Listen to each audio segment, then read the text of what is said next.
Hello students, today's our topic is continuous distribution function।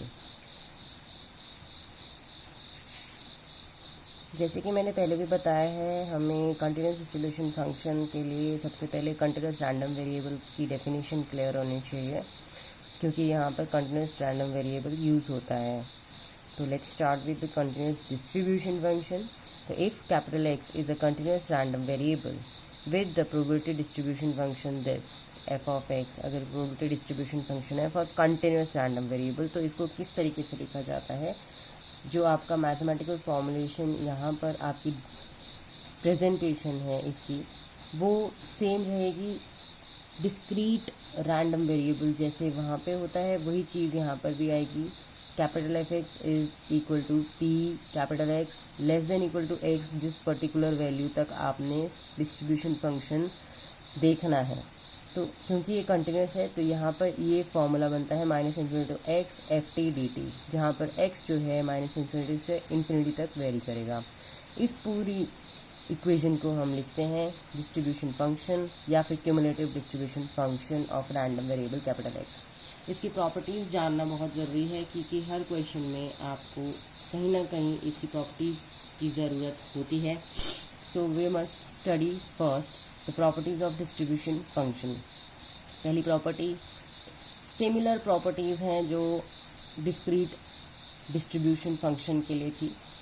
जो distribution function है capital F X, वो 0 और 1 के बीच में हो सकता है, 0 और 1 भी हो सकता है, जब भी x जो है वो माइनस इन्फिनिटी से इन्फिनिटी तक वेरी करेगा।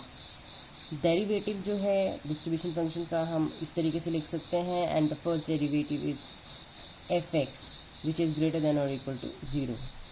जो इसका मतलब है कि जो कैपिटल एफ एक्स है ये नॉन डिक्रीजिंग फंक्शन है एफ का। Now F at minus infinity, ये प्रॉपर्टी बहुत इंपॉर्टेंट है कि एफ एट माइनस इन्फिनिटी क्या है। तो limit x tends to minus infinity F of X हम इसको लिख सकते हैं, ठीक है। It is the same thing which is further equal to limit x tends to minus infinity.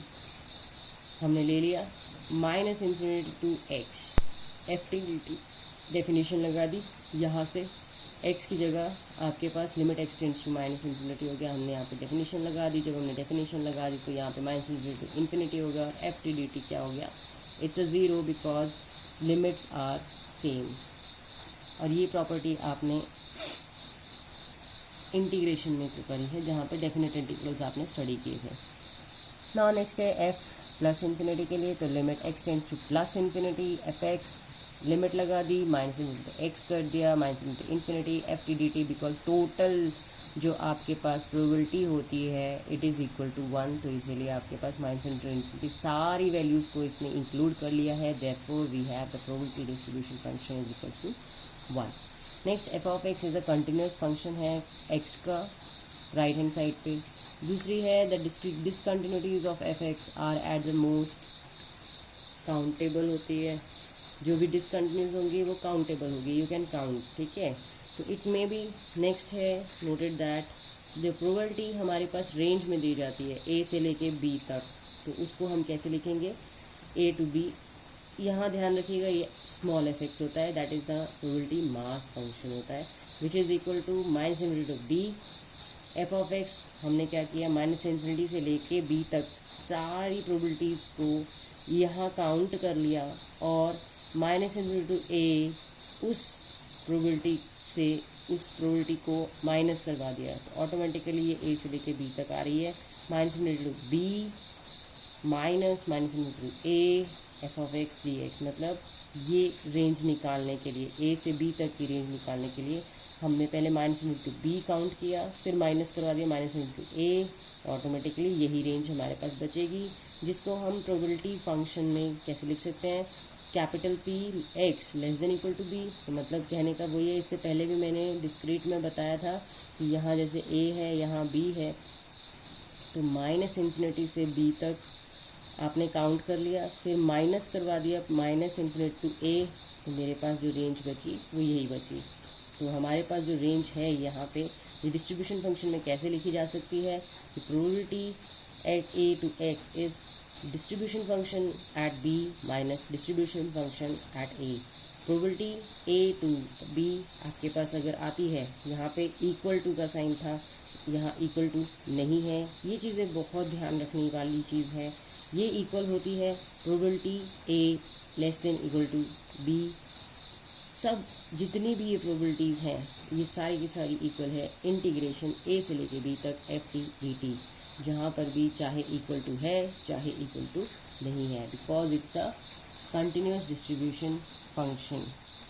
Next last property हमारे पास है कि कैपिटल एफ एक्स का डेरिवेटिव क्या होगा। It's the derivative of capital F X which is further equal to the small F X which is the probability mass function या probability density function. तो ये हम कैसे लिख सकते हैं, it's equal to D of F X minus F X D X. तो ये आपके पास वैल्यू आ गई D F x is equal to F X D X, जैसे आपने यहाँ पे मल्टीप्लाई किया है। तो D F x is known as the probability differential of capital X. तो आपको ध्यान होना चाहिए कि probability differential of capital X, that is the random variable capital X for continuous random variable, आपके पास रहेगा F of X D X. Now next हम क्वेश्चन कर लेते हैं फटाफट से। अगर आपके पास कंटिन्यूस रैंडम वेरिएबल है तो find the distribution function for the random variable capital X whose probability density function हमें इस तरीके से दिया हुआ है, जहाँ पे फंक्शन है एक्स स्क्वायर ओवर 9 0 से लेके 3 तक। ये 0 रहेगा, अदरवाइज मतलब 0 से लेके 3 तक वैल्यू रहेगी X square by 9, otherwise at 0 भी 0 है, एट 3 भी 0 है। फाइंड द प्रोबेबिलिटी पी 1 से लेके 2 तक, ठीक है, जहाँ पे 2 इंक्लूडेड लिखा है। तो वी नो कि हमारे पास 1 इंक्लूडेड हो या एक्सक्लूडेड हो, ऑल आर सेम और कंटिन्यूस रैंडम वेरिएबल। तो let's start from the first question, first part. We have by definition, अब हमें कैपिटल एफ एक्स हमें बोला गया है डिस्ट्रीब्यूशन फंक्शन निकालना है, तो हमें पहले पता होना चाहिए डिस्ट्रीब्यूशन फंक्शन को डिफाइन कैसे करते हैं। तो हमारी डिस्ट्रीब्यूशन फंक्शन होता है capital F x is equals to probability capital X less than और equal to small x which is equal to minus into x f x g x. तो बाई डेफिनेशन हमने लिख लिया क्योंकि ये लेस देन इक्वल टू है, तो minus into x तक हमारे पास ये पूरी रेंज रह गई एफ यू डी यू, ठीक है। जैसे आप एफ टी डी टी भी ले सकते हैं, मतलब पैरामीटर आपको एक्स से डिफरेंट इसलिए लेना पड़ेगा बिकॉज एक्स तो लिमिट में ही है, ठीक है। हमने इस तरीके से इसको डिफाइन किया। अब नाउ हम इस रेंज को बताना चाहते हैं एक्चुअली में कि हमारे पास प्रोबेबिलिटी डिस्ट्रीब्यूशन फंक्शन इस रेंज के लिए क्या है। तो पहले हम minus X minus infinity to 0 करेंगे, फिर 0 से 3 करेंगे, फिर 3 से इन्फिनिटी करेंगे, या फिर हम यहीं तक भी कर लेते हैं तो भी हमारे को पता चल जाएगा कि कैसे करना है। तो माइनस इन्फिनिटी टू 0 अगर हमारे पास होता है तो distribution function minus infinity to x f u d u, हमने जस्ट डेफिनेशन लगाई है कैपिटल एफ एक्स की कि हमारे पास क्या फॉर्मूला होता है कैपिटल एफ एक्स का। तो which is equal to minus infinity to x. अब माइनस इन्फिनिटी टू एक्स इस रेंज के लिए क्या है 0, फंक्शन की वैल्यू क्या है 0। तो फंक्शन की वैल्यू हमने यहाँ पे 0 लिख दी क्योंकि माइनस इन्फिनिटी टू एक्स तो कुछ भी नहीं है, एक्स कहाँ से कहाँ वैरी कर रहा है 0, माइनस इन्फिनिटी टू 0, तो इसका मतलब 0 तो एक्सक्लूडेड है क्योंकि 0 से नीचे वाले जो भी हैं वो सारे फंक्शन 0 हैं। तो ये वही रेंज है जो माइनस इन्फिनिटी से 0 तक की रेंज है, तो उसके लिए फंक्शन 0 हो गया, ठीक है। उसके बाद दूसरा है 0 से 3 तक के लिए। तो हमें पता है कि हमारे पास एक्चुअली में जो डिस्ट्रीब्यूशन फंक्शन डिफाइन होता है वो माइनस इन्फिनिटी टू 3 तक हम इसको कैलकुलेट कर सकते हैं। बट इसमें से अगर हम एक्सक्लूड कर लें माइनस इन्फिनिटी टू, जैसे माइनस कर दें माइनस इन्फिनिटी टू 0 वाला, तो ऑटोमेटिकली मेरे पास 0 से 3 तक के बीच का वैल्यू आ जाएगी। तो उसके लिए हमने क्या किया, डिस्ट्रीब्यूशन फंक्शन लिख लिया माइनस इन्फिनिटी से 0 तक प्लस 0 से x तक।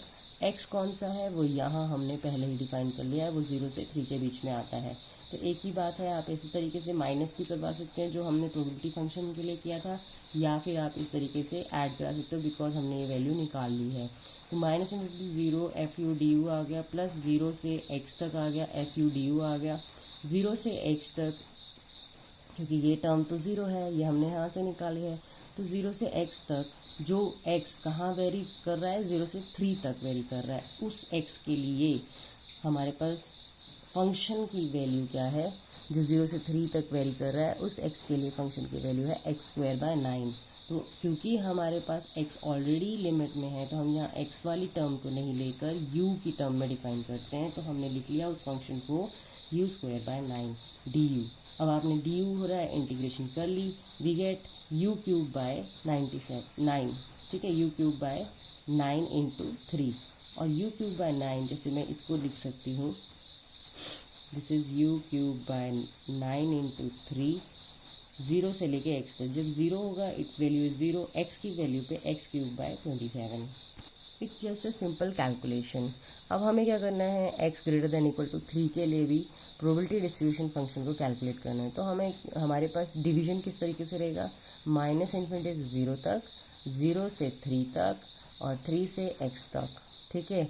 यहाँ पे f ऑफ x कौन सा वाला x है, यहाँ पे x है वो जिसमें सारे >= 3 रहते हैं। तो इसकी डिस्ट्रीब्यूशन फंक्शन क्या होगी, -∞ 0, 0 से 3, 3 से x, पर फंक्शन की वैल्यू डिपेंड करती है इंटरवल पे।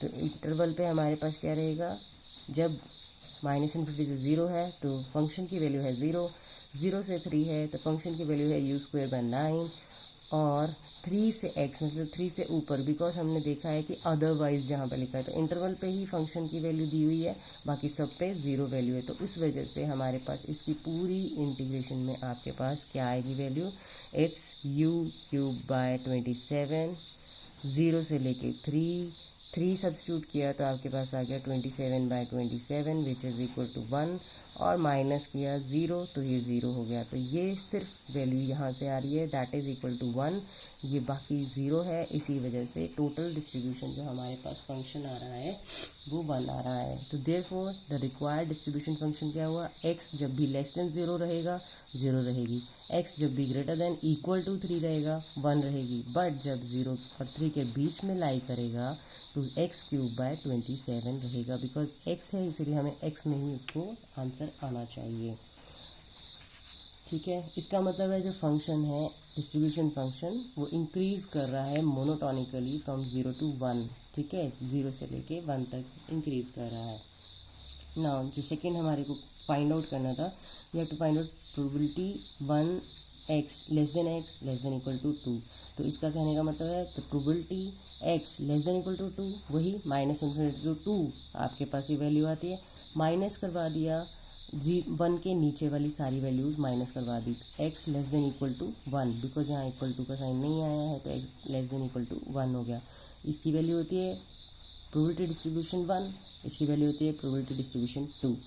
बस आपने जस्ट इस पे सब्स्टिट्यूट कर दी वैल्यू, ये आपके पास है। अगर 2 है वो भी इसी रेंज में आता है, अगर 1 है वो भी इसी रेंज में आता है, इसलिए पहले 2 पे वैल्यू सब्स्टिट्यूट कर दी तो आपके पास यहाँ पे 8/27 आ गया। जब आपने 1 पे सब्स्टिट्यूट करी आपके पास 1/27 आ गया, और इसका फाइनल आंसर 7/27 आ गया। ऑल्टरनेटिवली अगर हम निकालना चाहें, मतलब अगर मैं ये फॉर्मूला नहीं यूज़ करके फाइनली इसका सिर्फ डिस्ट्रीब्यूशन फंक्शन का फॉर्मूला लगाना चाहूँ, ये यहाँ पर प्रोबेबिलिटी का फॉर्मूला लगाना चाहूँ, तो मेरे पास आएगा p1 less than x less than equal to 2, 1 से लेके 2 तक, 1 से लेके 2 तक आपने जस्ट इसमें सारी वैल्यूज़ डाल दी। फंक्शन की वैल्यू fu du करके आप लिख सकते हैं यहाँ पे, और ये x²/9 dx है, क्योंकि यहाँ पे आपके पास ये वैल्यू आ गई तो वी गेट दिस, ये तो आपके पास दिया ही है, ठीक है। 1 से लेके 2, 1 से लेके 2 आप ही लिख सकते हैं, 1 से लेके 2 तक fu dx या fu du कर सकते हैं। अगर x में आपके पास फंक्शन तो fx dx कर सकते हैं। तो यहाँ पर आपके पास सब फंक्शन की वैल्यू लिख देनी है, क्योंकि 0 से 3 तो वो डिफाइन ही है, और फाइनल आंसर आपके पास 7/27 आएगा after this integration. Next question है, is the function define as a follows, probability density function, इसको ले सकते हैं क्या हम, ये हमें बताना है। तो प्रोबेबिलिटी डेंसिटी फंक्शन लेने के लिए हमें पता है अगर पूरी की पूरी हम इंटरवल लें -∞ to ∞ ले, तो फंक्शन की वैल्यू अगर 1 आ जाती है, इंटीग्रेशन में अगर 1 आ जाती है उस फंक्शन की, तो हम क्या कहेंगे, वो आपके पास प्रोबेबिलिटी डेंसिटी फंक्शन ले सकते हैं। पहले तो फंक्शन डिफाइन है, कैसे है, ये x जब भी लेस देन 2 होगा 0 होगा, और x जब भी ग्रेटर देन 4 होगा वो 0 होगा। 2 से लेके 4 तक के बीच में ये फंक्शन इस तरीके से डिफाइन किया गया है। तो सबसे पहले क्योंकि ये फंक्शन x से लेके हमारे पास 2 से लेके 4 तक है तो कभी भी ये 0 नहीं हो सकता है।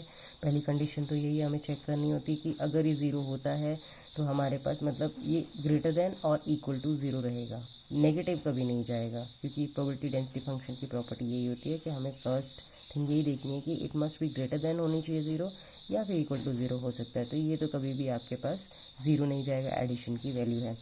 नाउ नेक्स्ट है हमारे पास, हमें कैलकुलेट करना है माइनस इन्फिनिटी। अगर ये टर्म 1 आ जाती है तो हमें पता चल जाएगा कि अब इसको कैसे करते हैं। हमें पता है माइनस इन्फिनिटी 2 जो इंटरवल आ रहा है यहाँ तक, 2 से 4, फिर 4 से infinity. F u d you कर सकते हैं या एफ एक्स डी एक्स कर सकते हैं, आपकी मर्ज़ी है, ठीक है। तो 2 से लेके 4 तक आपने किया इसको इंटीग्रेट, बिकॉज बाकी सब की वैल्यू, इसकी वैल्यू 0 है, यहाँ पे इसकी वैल्यू 0 है, तो मेरे पास आ रहा है सिर्फ यहाँ पे जो ये फंक्शन आता है इसको इंटीग्रेट किया, सिंपल मेयर इंटीग्रेशन है और ये वैल्यू आ गई 1, hence it's a probability density function. Next question है, लेट द डिस्ट्रीब्यूशन फंक्शन आपके पास गिवन है किस तरीके से, कैपिटल एफ एक्स है 0 जब भी x लेस देन 0 होगा, अगर x greater than equal to 0 होता है तो 1 minus e raise to power minus 6 हमें फाइंड करना है। p of x less than equal to -2, x greater than -1, x equal to 0, probability x greater than 0, probability x less than equal to 1 और इस range में। मैं आपके 4 parts करके दिखाऊंगी, नेक्स्ट आप 5 और 6 खुद भी कर सकते हैं क्योंकि इसी से रिलेटेड हमने पहले भी किया हुआ है। पर देखिए यहाँ पे f ऑफ x आपके पास है विच इज़ इक्वल टू 0, ये है डिस्ट्रीब्यूशन फंक्शन, ठीक है। ये तब है जब लेस देन x है तो लेस देन 0 है तो 0 है, अगर x देन ग्रेटर देन 0 है। अब नाउ हमारे पास है प्रोबेबिलिटी हमें फाइंड आउट करनी है x less than equal to -2। इसकी डेफिनेशन क्या होती है कि हमारे पास जब भी probability x less than equal to small x होती है इसको हम लिखते हैं f ऑफ x। तो ये ध्यान रखना है हमने लेस देन इक्वल टू ही होना चाहिए और यहाँ पे जो भी वैल्यू होती है वो यहाँ पे रखी जाती है, क्योंकि यहाँ -2 है तो ये -2 रहेगा, बिकॉज x अगर लेस देन 0 होता है तो ये 0 रहता है, तो इसीलिए हमारे पास फाइनल आंसर 0 आ गया। जब x इज इक्वल टू 0 है, ये हमने डेफिनेशन पहले भी पढ़ी हुई है डिस्ट्रीब्यूशन फंक्शन की, वहाँ से हमारे पास आता है कि probability x less than equal to 0। अब यहाँ पे लेस देन इक्वल टू 0 का मतलब है माइनस इन्फिनिटी से 0 तक, ठीक है। और ये जो स्ट्रिक्टली लेस देन 0 है इसमें 0 इंक्लूड नहीं है ना, तो ये हमारे पास वैल्यू आ गई। अब स्ट्रिक्टली लेस देन 0 पे हमारे पास वैल्यू क्या है डिस्ट्रीब्यूशन फंक्शन की, 0, और लेस देन इक्वल टू पे f is f at zero भी अगेन हमारे पास क्या है 0 है। तो अगर इस तरीके से हम करते हैं तो हमारे पास फाइनल आंसर 0 आ रहा है x इज इक्वल्स टू 0 के लिए, ठीक है जी। अब उसके बाद नेक्स्ट है x इज़ ग्रेटर देन -1। अब greater than -1 strictly greater than -1 लिखा है, इक्वल टू नहीं लगा है, तो हमने ये डेफिनेशन पहले भी करी हुई है कि अगर स्ट्रिक्टली ग्रेटर देन -1 है तो it is equal to 1 minus b। ये स्ट्रिक्टली था, यहाँ पे लेस देन इक्वल टू -1 हो रहा है, ठीक है। तो लेस देन इक्वल टू -1 हमारे पास आ जाता है प्रोबेबिलिटी डिस्ट्रीब्यूशन फंक्शन, जो कि f एट -1 जो भी यहाँ पे x होता है उसको हम -1 यहाँ लेते हैं। जब हमने इस पे लिख दिया और ये -1 क्या है, because x is less then 0 तो हमारे पास ये वैल्यू 0 आ रही है, राइट हैंड साइड 1, तो इसकी प्रोबेबिलिटी क्या हो गई 1। नेक्स्ट है प्रोबेबिलिटी x ग्रेटर देन 0।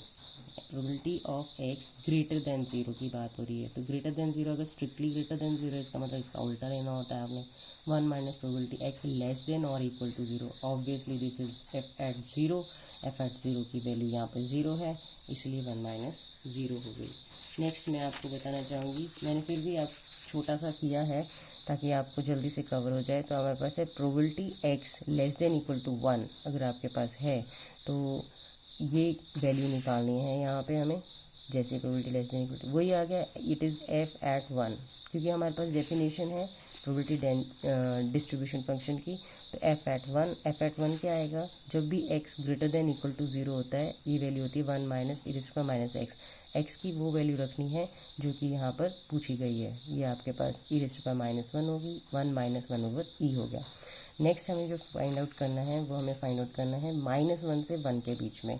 तो -1 से 1 के बीच की वैल्यू कैसे निकलेगी, जब भी probability x less than equal to 1, मतलब हमने पहला जो सबसे हाईएस्ट वैल्यू है उसको लिख लिया, ठीक है। सबसे जैसे आपने को बताया है पहले भी कि माइनस इन्फिनिटी से 1 तक के बीच की सारी वैल्यूज़ आ गई।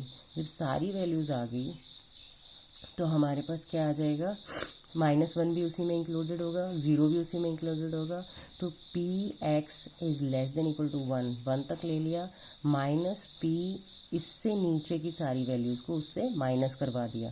तो इसीलिए हमारे पास क्या आ गया, स्ट्रिक्टली है ना यहाँ पर, इसीलिए minus p x less than equal to -1। यहाँ स्ट्रिक्टली है, यहाँ पे लेस देन इक्वल टू है, यहाँ है लेस देन इक्वल टू है, यहाँ लेस देन इक्वल टू है। ठीक है, तो माइनस तो हमने जो करवाना है वो probability x less than equal to x होता है, स्मॉल x होता है। तो स्मॉल x हो गया -1 और यहाँ स्मॉल x हो गया 1। तो जस्ट आपने इसमें सब्स्टिट्यूट करी, वैल्यू 1 पे रखी तो 1 माइनस -1 हो गया। अगर -1 रखते हैं तो हमारे पास वो वैल्यू 0 आती है, क्योंकि x जब भी 0 से छोटा होगा, क्योंकि -1 0 से छोटा है तो वो 0 होगा, तो वो फंक्शन भी 0 हो जाएगा और hence we get this value. Practice करिए, कोई डाउट हो तो प्लीज़ पूछ लीजिए।